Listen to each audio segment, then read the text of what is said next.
keep my eyes peeled in Anchorage. I guess I'll just dive right in then. Not on hummingbirds, but I'm going to be talking to you about some work that I've been involved with for, probably over 20 years now. And that involves pulling together tracking records for the species of curlews and godwits that breed here in Alaska. So let's see. The slide is not advancing as intended. Is this going to work? There we go. Did that work? Yep. Okay, so just a little bit about myself. As Milo mentioned, I live in Anchorage, and I have studied shorebirds in Alaska for about the last 30 years. And I spent 25 of those years working as a federal employee for the U.S. Geological Survey. But with all the fun new changes at the Department of Interior, I chose to retire this last spring and was very fortunate to land a position with MANOMET Conservation Sciences. And MANOMET, if you don't know, they're a nonprofit group based in Massachusetts, and they use science and collaboration to promote the health of flyways and wetland ecosystems and working lands and seas with a particular focus on shorebirds. So they're a great group, and I'm sure all of you know this, but the Western Hemisphere Shorebird Reserve Network is something that MANOMET administers. And the Copper River Delta was Alaska's very first network site within that reserve network. So another little tidbit of trivia, the keynote speaker at this year's Cordova Shorebird Festival is a guy named Rob Clay, who is the vice president at MANOMET of Flyways, and he administers the Western Hemisphere Shorebird Reserve Network. So despite being based on the East Coast, MANOMET has a really strong footprint in Alaska, and very happy to be working for them and sharing this work with you today. And before I dive in on the talk, since I have a captive audience, I also wanted to put this slide in that another project that MANOMET manages is called the International Shorebird Survey. And you can see on this map all these little red dots, and these are sites that participate in this survey. And this is a really powerful and long-term data set of migratory shorebird surveys that has formed the basis for pretty much all that we know about population trends of shorebirds in North America. That this was started back in 1974 by a MANOMET employee named Brian Harrington. And as I say, this forms the basis of our best information for understanding the population trends for shorebirds in North America. If you look in that map, you see just one tiny, lonely little red dot in Alaska, and that is in Homer, that the Kachemak Bay birders participate in the International Shorebird Survey. And I would love to help broaden the scope of the survey here in Alaska, that it doesn't take a huge commitment. You enter your observations on eBird. There's a special ISS survey protocol that you follow on eBird, and you just go to a site 3 times across the season and boom, you're done. And this is a really valuable contribution to help monitor these shorebirds. So that's my little plug there for another program that MANOMET is involved in. And if any of you in the audience would love to participate, feel free to reach out. I've got my email at the end of this talk, and I'd be happy to put you in touch with Lisa at MANOMET, who organizes all this. So anyways, now on to the topic at hand, which is discussing the migratory routes of Alaska's curlews and godwits. And this is probably the most boring slide you'll see today. This is the list of co-authors that have collaborated on this project. That it's incredibly difficult to study the curlews and godwits in Alaska. It's very expensive. These birds breed in really remote locations. They're scattered all around the globe. And so it takes really an army of researchers. And this is not a project that was planned at all. It all just came together as one researcher after another slowly contributed tracks. And so I thank all these people for their contributions to this project that I'm now trying to coalesce and bring together. So why study curlews and godwits? I think there's lots of reasons related to their beauty. I mean, they're graceful, they're lovely creatures, they're charismatic. You see them all across wetlands and tundra regions of Alaska. They're just this charismatic component of our wildlife, and they have beautiful plumages, and they have these exotic flight displays. They're just lovely birds. But there's a lot of reasons to study them that are maybe more compelling relating to their conservation status. The slide here shows a recent paper that came out that's gained a lot of press because it documented a huge loss in the avifauna of North America that is kind of colloquially called the 3 billion birds paper, and that's because these researchers estimate that since 1970, North America has lost 3 billion birds. Over about 30% of all the birds in North America have been lost over the last 50 years. And this occurs across most bird species, and shorebirds are no different. That these researchers estimated that shorebird populations have declined by almost 40%, and that these declines are really widespread across all the species, that 70% of shorebird species in North America are believed to suffer these declines. So that's what's happening with shorebirds in general, and curlews and godwits are even more dire in the conservation context. This kind of sad and ethereal painting here by Robert Verity Clem shows a forlorn Eskimo curlew looking for its mate that no longer exists on the tundra. There's 14 species of curlew and godwit in the world, and 2 of them have become extinct within the last 50 years, the slender-billed curlew and the Eskimo curlew. Another 8 are species of high conservation concern. So there's now 12 species, 8 of which are threatened. So almost every species in this group around the globe is suffering serious population declines. So why study them in Alaska?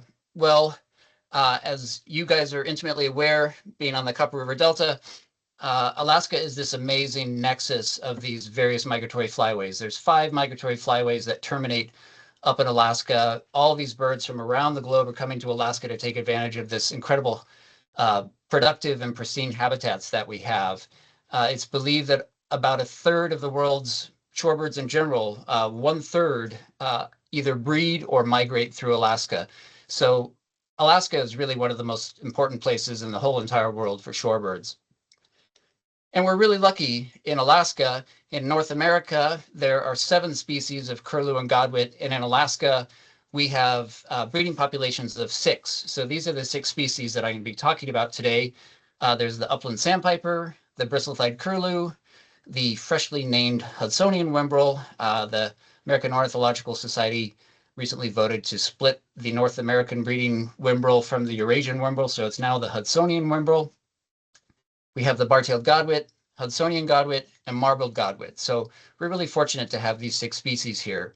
And the little numbers there in italics beneath each species name are the number of individuals that collectively have been tracked across the course of this study. So you'll see anywhere from 75 whimbrel have been tracked, but only 9 marbled godwits. But we get a lot of insight from all these different tracks nonetheless.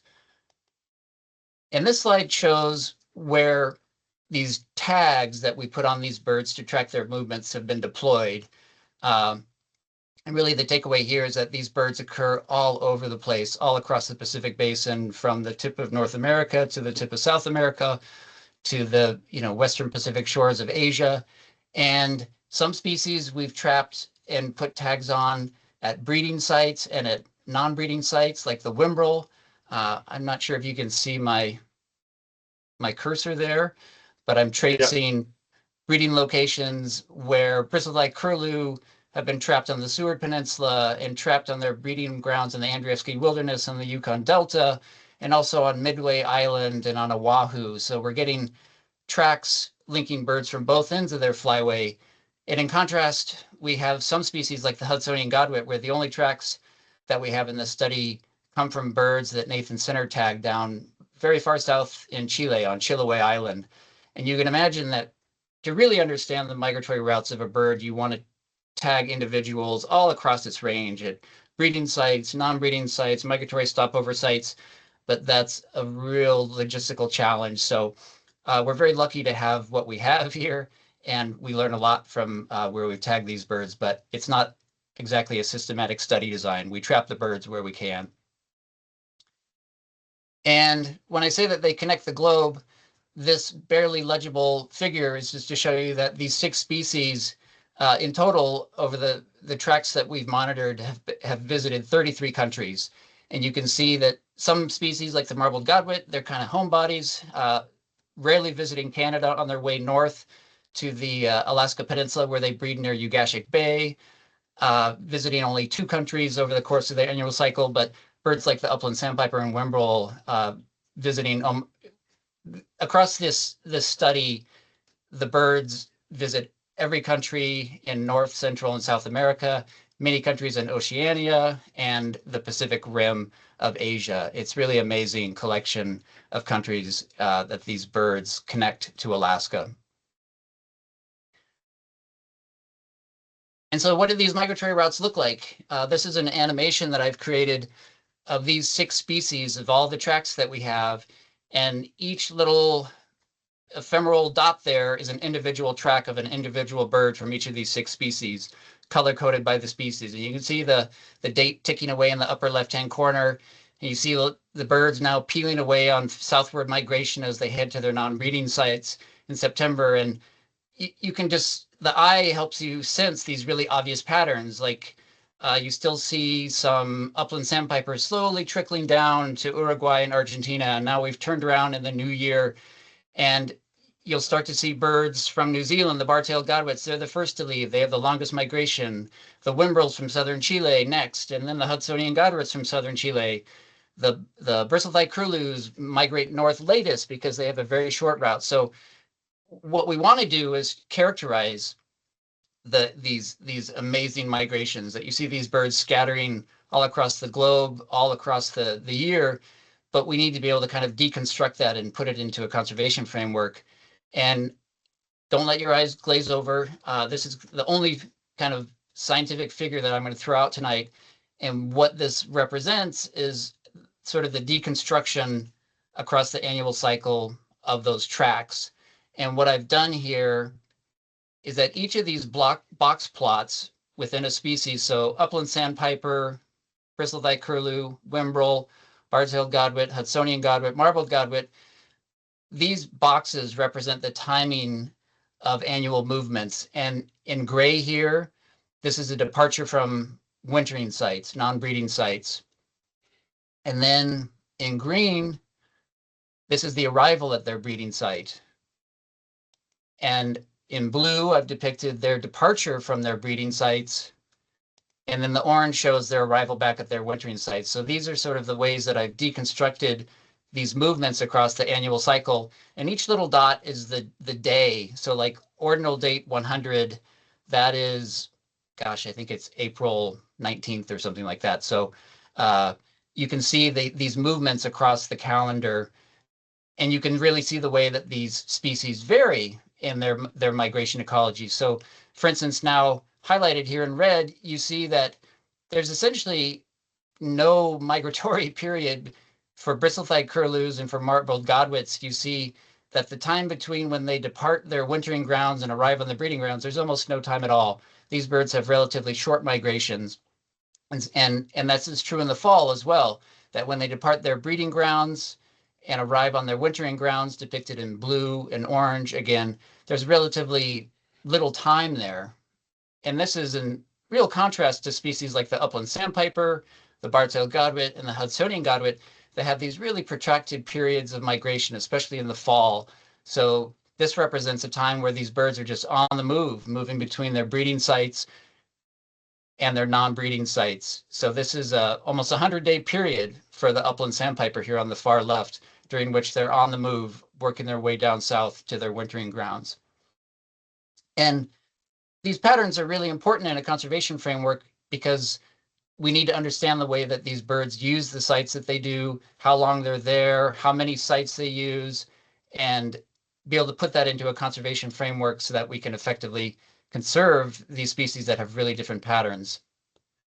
So now what I'm going to do, I've sort of shown you those overall patterns, and now I want to dive in a little bit on just a couple of species just to give you some deeper insights. I don't, it would take hours to go through all 6 species, but I've chosen a couple of species that I think are really interesting and show the evolution both of our knowledge, and then the second example is sort of to talk a little bit about the field techniques that we use on some of these birds. So first, we'll do a little bit of a deep dive on the whimbrel. And what I've done here, I've downloaded a range map of whimbrel. And as you're probably all aware, whimbrel are a cosmopolitan shorebird species. They breed at high northern latitudes all around the globe. And you can see a nice breeding distribution across western and northern Alaska, all the way across over the McKenzie Delta, and then this disjunct breeding population, another group over here in Hudson Bay. And it doesn't really show up on this map here, but essentially the entire coast from Baja all along Mexico down to the tip of Chile and all along through the Guyanas and Brazil and down around the Horn here in South America is their non-breeding distribution. So in North America, the breeding wimble have a really huge non-breeding range. And I've made another animation here, and you see these little blue dots sort of flickering along the coast of the Pacific Ocean here. And you see the date ticking along here, and boom, it's spring, and you see these birds migrating, the ones from further south launching first, working their way up north. And this is information that derives from work that colleagues and I at the U.S. Geological Survey did. And this was work tagging wimbrels from 2 locations, one on the north slope of Alaska on the Colville River Delta, where we caught birds breeding there, and another in Canute National Wildlife Refuge. And we tracked these birds. Some of these birds we tracked for 7 years, that they had solar-powered tags that relayed locations for many, many years. And so we got repeat tracks on these individuals. And we thought, based on these early studies, that we had a pretty good idea of what these birds were doing. And we concluded from these early work that Alaska breeding wimbrels use the Pacific Flyway. They're moving all up and down the Pacific there, as you can see again as the animation starts again. They have a huge non-breeding range, that we had some wimbrels that were wintering in northern Mexico and others as far south as southern Chile. So this giant range, almost 70 degrees of latitude over which these birds are spending their winter. And these birds were really faithful to sites all across the annual cycle, that they were, if we had birds that we repeatedly tracked, they were always going back to the same wintering site. They almost always went back to the same breeding site. We had some birds go to new breeding sites, but essentially they're very faithful to both breeding and non-breeding sites. And they're also very faithful to their migratory stopover sites, that wimbrels are creatures of habit, and they have these stopover sites that they visit year after year on their migrations. And some of these flights are incredibly long, that, bar-tailed godwits are renowned for their epically long migrations, but some of these birds from southern Chile flying nonstop to California, over 5,000 miles nonstop, flapping flight, no resting on the water, really amazing migrations that some of these birds are making. And as you can see, they're primarily following the coast. They'll stage, for instance, inland on the Yukon-Kuskokwim Delta in the fall, but they're always very close to the coast. That's sort of what we thought we knew. And then in 2019, this researcher, Shiloh Schulte, with Manomet Conservation Sciences, he had this amazing discovery. You see the clock ticking along here, and he had, just by pure luck, a researcher had one tag left over and gave it to Shiloh and asked if he could put it out. And Shiloh worked in Arctic National Wildlife Refuge. And if you look up here, a red dot's about to turn on. There it is, up in the Arctic Refuge. And that bird defied all of our expectations and went down the Atlantic Flyway. There it is, staging on Hudson Bay, flying nonstop across the Atlantic to winter in Brazil.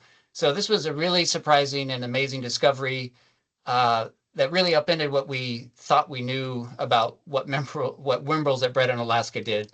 And I should mention, you may be familiar with Shiloh's name. He actually died in a real awful helicopter accident last spring up on the north slope of Alaska, studying these wimbrels. But his legacy is pretty impressive.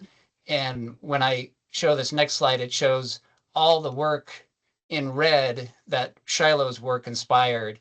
You can see all these little dots here in South America. These are birds that, due to this discovery, he inspired more tracking of wimbrels and filled in this amazing new picture. You see birds coming up the central flyway here. So our quote unquote old birds, what we knew before 2019, are still in blue, but in red are all the birds that Shiloh and colleagues at Manomet have tagged since then. And you just see this crazy variation in all these migration strategies. So that's been really fulfilling to see over the course of the last 15 years since I've been studying wimbrel. We've learned so much more. So specifically, Alaska breeding wimbrels, we now know that they use the Pacific, the Central, and the Atlantic flyways, which is pretty amazing, and that they take these routes in 4 different ways. There's some birds that go up the Pacific and down the Pacific. There's some that go up the Atlantic and down the Atlantic. And then there are others that go up the Central and down the Pacific, and yet others that go up the Central and down the Atlantic. So they're doing everything that they could possibly do pretty much. Really impressive diversity that these Wimbrel are exhibiting. And this is all stuff that we've only learned really very recently. Some other really interesting stuff that Shiloh discovered, he tagged members of pairs at nests, the male and female at nests, and he found actually that about a third of these pairs went down different flyways, that one went down the Atlantic while the other went down the Pacific. And that was surprising to us. Honestly, if you'd asked me what you would think a Wimbrel pair does, I mean, we know they don't spend the winter together. Everybody needs a little break from one another after a long breeding season. So they go off and they go their separate ways. And we know they don't hang out together, but to go down opposite ends of the continent was really pretty surprising and really interesting result. We also found that the Gulf Coast of Texas and Louisiana is really important to Alaska breeding Wimbrels in the spring. You can see them coming up there and stopping over at a lot of these agricultural fields, a lot of rice fields specifically in the spring, really important for these birds. And kind of the biggest takeaway from this is you can imagine that this exposes Alaska breeding Wimbrels to really different threats. Like one thing that gets a lot of press in the Atlantic flyway is the threat due to hunting. There's a lot of hunting in the Guyanas and in Suriname and potentially in Brazil. And Wimbrel are a pretty big bird, and they're hunted in pretty high numbers in those areas. And before, we thought that that was mostly the Hudson Bay population that was exposed to those threats, but now we know it's also these Alaska birds. So it's sobering to know that, and it's really good information for us to know to help better manage these populations. And ultimately, this is all really important because we've come to realize that since 1980, Wimbrel populations have declined by a pretty staggering amount. It's believed that they've declined by about 80%, and this is based on those surveys that I mentioned in my second slide, the International Shorebird Survey. So Wimbrels, we get accustomed to seeing them, but over a time period like since 1980, you know, it might be pretty easy to miss one or two birds a year, but those one or two birds a year, that adds up into a really steep decline over a 40, 50-year period. The next species I'm going to talk about, it's really not my story to tell, but there's such a cool, weird little curlew that I'm going to tell it anyways. This is work that Callie Gismundo and Zach Poland and Jim Johnson at Fish and Wildlife Service here in Anchorage conducted, and this is on the upland sandpiper. And I'm assuming that this is a bird that probably never shows up in Cordova. Certainly we never see them here in Anchorage. They're really more of a interior migrant. But they do breed just over the Chugach. I mean, just over, that's a long ways away, but over in Wrangell St. Elias, like they breed on the Nebezna Road. They're really curious, interesting curlew. And so I'm going to talk a little bit about their work. This is a range map for the species that I downloaded again from eBird. And you see this really interesting disjunct breeding population, that there's this huge breeding range across the Great Plains for the upland sandpiper. And then this little disjunct group up here. And honestly, I've only seen upland sandpiper in Alaska a few times. If you go to the right place at the right time of year, like around Delta Junction, they're very common, but it's not a bird that you're going to see really easily. So this study did take place in Delta Junction in the ag fields. This is a picture that Callie took at some of their capture sites. This beautiful, lush field full of wildflowers and shrubs and graminoids. And these are where these upland sandpipers like to breed. And here's a funny little close-up picture of these upland sandpipers. And, you know, although they're called a sandpiper, they're in the group with curlews. And you can imagine if you were to just kind of pull the bill a little bit and decurve it a little bit, you'd really have a Wimbrel. They're like a teeny little Wimbrel, and their songs and their flight displays are very similar to Wimbrel and bristle-thighed curlew. They're a really fascinating little bird. And I've alluded to how we capture some of these birds to put these tags on that a lot of times we find a nest and we trap the bird on the nest, or maybe we're at a non-breeding site like in Midway, on an atoll in the middle of the Pacific, we catch bristleback curlews when they're molting, and you go out at night with a spotlight and you can dazzle them and you catch them with a net. So there's all these crazy techniques that we've found to catch them. And one of the really effective techniques for curlews and godwits is that once they hatch, these adults are really, really good protective parents, and they work really hard to protect their chicks. And what Zach and Callie found was that if you find a chick, which is very hard, they're very camouflaged, very difficult to find, and they hide really well. But if you do get one and they start to make a distress call, if you record that distress call, you can use that and play it back on your phone and stick your phone on the ground and put some mist nets around it. And then they've told me that you absolutely have to hide, that the upland sandpipers won't come near that chick distress call if you're, even poking around a tree, that they have to hide on the ground and make themselves completely invisible. And then those upland sandpiper adults will go investigate that iPhone that's playing a chick distress call, and they'll tangle themselves in the net. And they found, after lots of trial and error, like finding the nests of some of these birds can be really difficult. Some of these birds will sit on the nest so tightly that you have to touch them. So it's almost impossible to find a nest. But boom, the second their nests hatch, they fly at you from hundreds of meters away and let themselves be known. So they found this really effective way to catch them using these chick distress calls as a playback. And the uplands are also really interesting because they're so teeny. They were the last curlew species in Alaska to be tracked. And this is largely a function of just the technology of the tags themselves, that these birds are only about 160 grams, 6 ounces. They're quite small. That's about half the size of all the other curlews and godwits in this comparison. And so it took a long time for the tag technology to catch up to be able to tag a bird that's this small. And this picture was taken over Callie's shoulder as she's fitting one of these transmitters on. This is a teeny tiny little transmitter, 2 to 4 grams. And the way that we attach these transmitters is using a little harness. It's called a leg loop harness. And you can imagine it's almost like a climbing harness that you thread this material. We used to use Teflon ribbon. Now we use little stretchy silicone tubing so that as the birds gain weight, they can accommodate and stretch a little bit. But you can see this tag that Callie's putting on. There's a loop that goes back behind under the leg, under the drumstick, and back around the front, and it stays on the lower back just by virtue of the tail. It can't slide off. So that's how we put these tags on these birds, and this is how they look in flight. This is an upland sandpiper with a little 2-gram solar-powered tag that gave some really amazing tracks.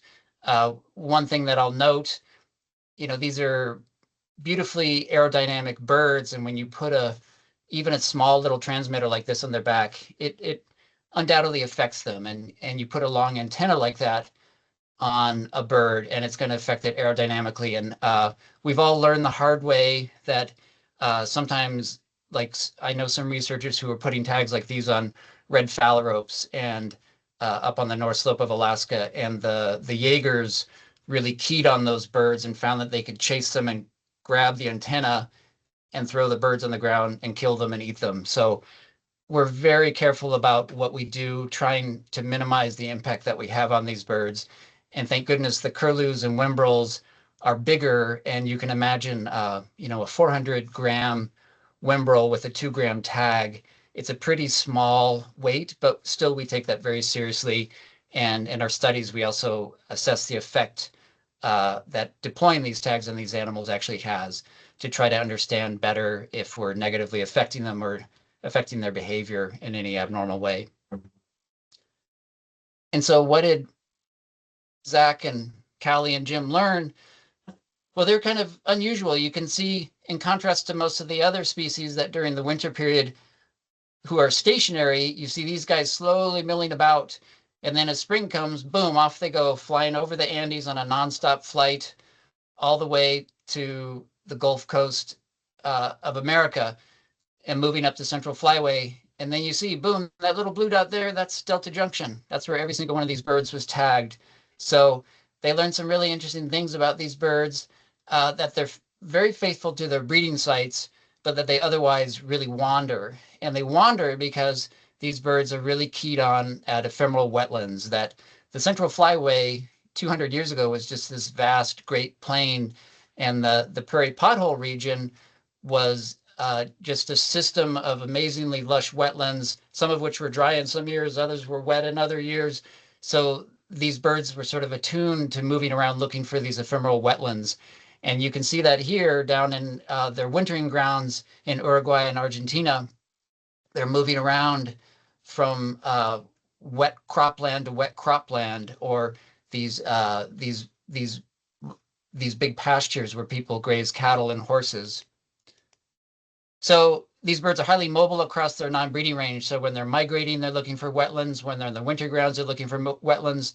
So they have this connectivity to certain areas, like all these birds ultimately going down to the Uruguay and Parana River Delta area is really fascinating to me.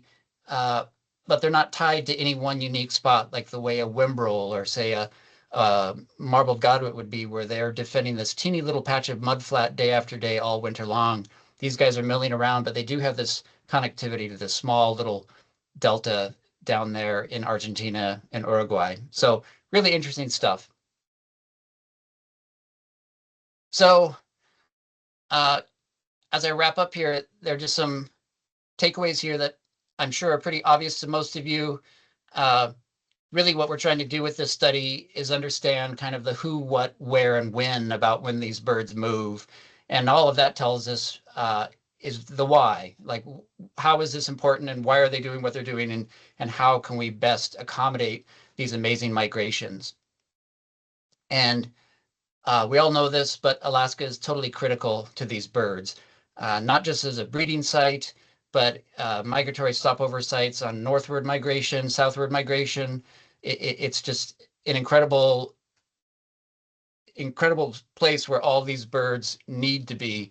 Like I say, 30% of the world's shorebirds are believed to either migrate through or breed in Alaska. So we're very lucky to have this amazing vast wilderness, and hopefully we don't screw it up. And we want to maintain that so that these amazing diverse migration strategies can continue, that each species is different in its own way. And it really drives home that you really need to have species-specific actions, like this beautiful picture that Garrett Vinn shared with me of this male bar-tailed godwit. If you wanted to preserve the migratory route of bar-tailed godwits, there are 2 sites in the world that this study has uncovered where you need to go. You need to go to the northern Yellow Sea near the mouth of the Yalu River.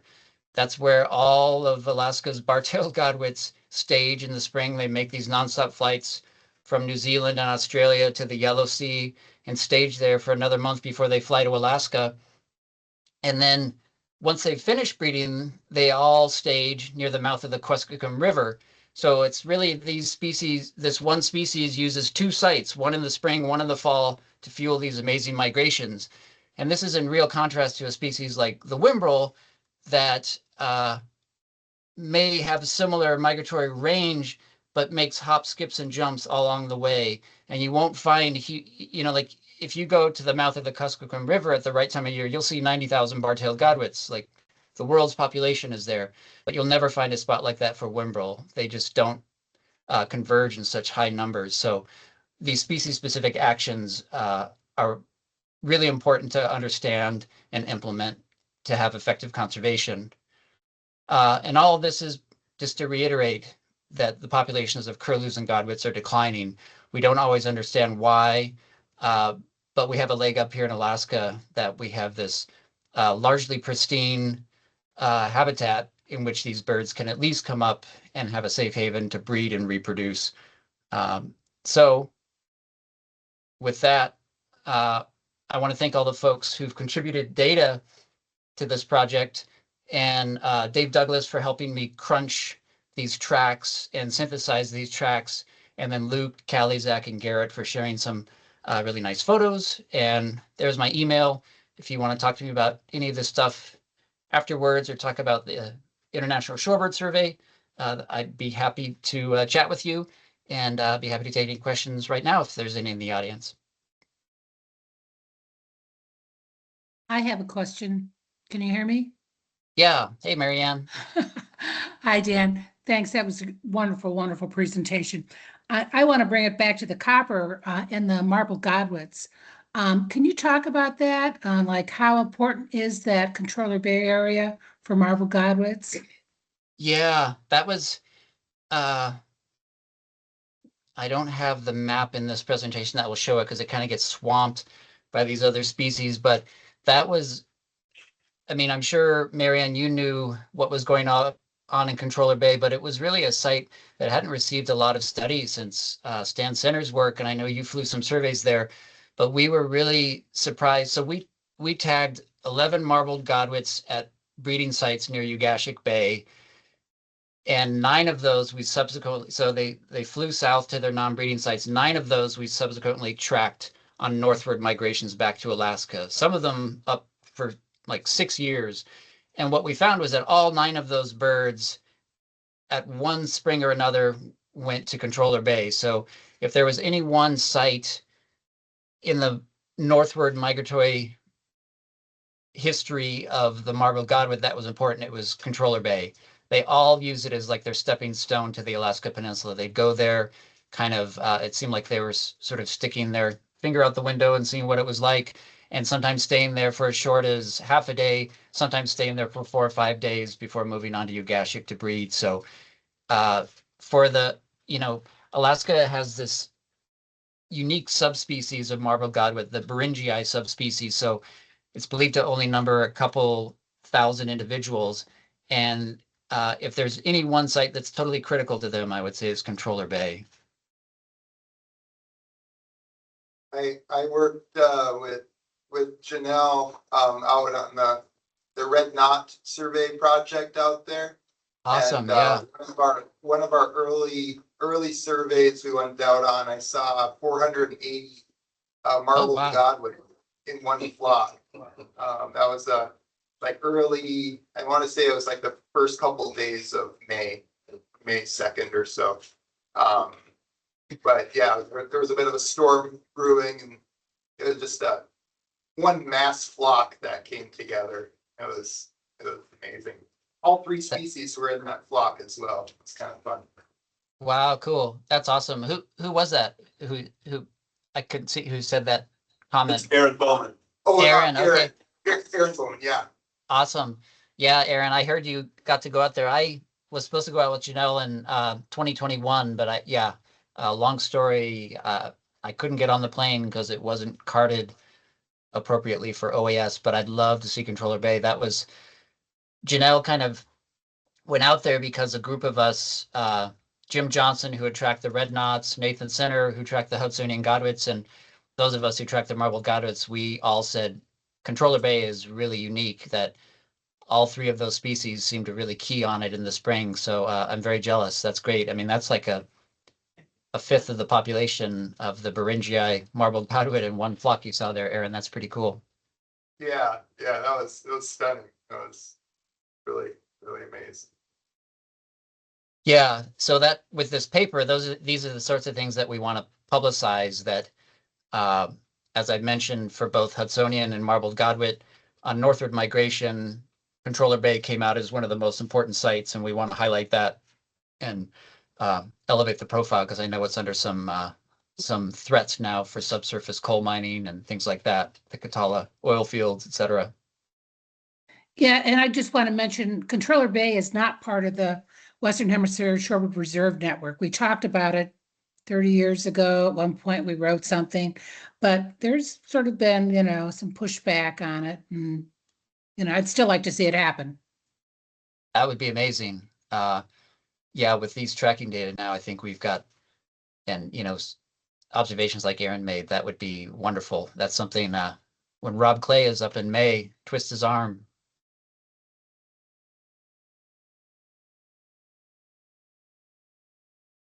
Dan, this is Nancy talking, and I sort of almost hesitate to say this, but I think I saw an upland sandpiper at Sheridan Glacier in like 78 or 77. It's if my memory is correct, it's in Peter Slip's book. Oh, wow. And he Okay. thoroughly interviewed me and did not believe me. And he kept, I mean, I remember feeling like I was under the, microscope or whatever. And then I was shocked when I found that he listed it in his book with my name attached to it. So from a very novice birder at that point, I, barely knew much, but he accepted it. I believe you, Nancy. It's about 10 years ago. I'm pretty sure 99% that I had one on the Breakwater Trail, probably in the fall migration about 10 years ago. And didn't have a camera, didn't have anybody else around. By the time I got back there, it was just gone. But it looked like a wine bottle with long legs. The shape was just so classic.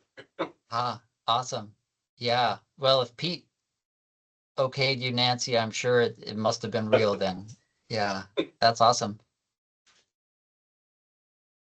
Is that it for questions? I just, I have another question for you, Dan. You mentioned the ISS survey. That's a fall survey, correct? Do you want, you No, didn't mention the dates on that. It's spring and fall. So it can fit into whatever, whatever works for people. That yes, there are counts that can happen in the spring.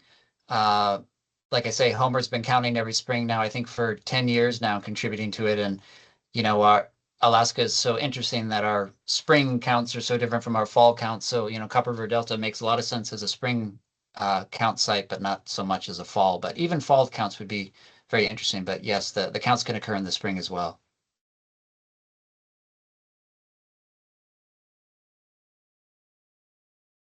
Okay, is that it? Well, thank you very much, Dan. Awesome. Taking the time to talk to us and share what you know. bet, Milo. And here's his email. If you guys have more questions or want to stay in contact or want to talk to him about doing one of these surveys. Yes, please count birds for us. Thank you. Thanks. Good night. Stay warm out there. Yeah, I know. Hey, God. Huh? Oh,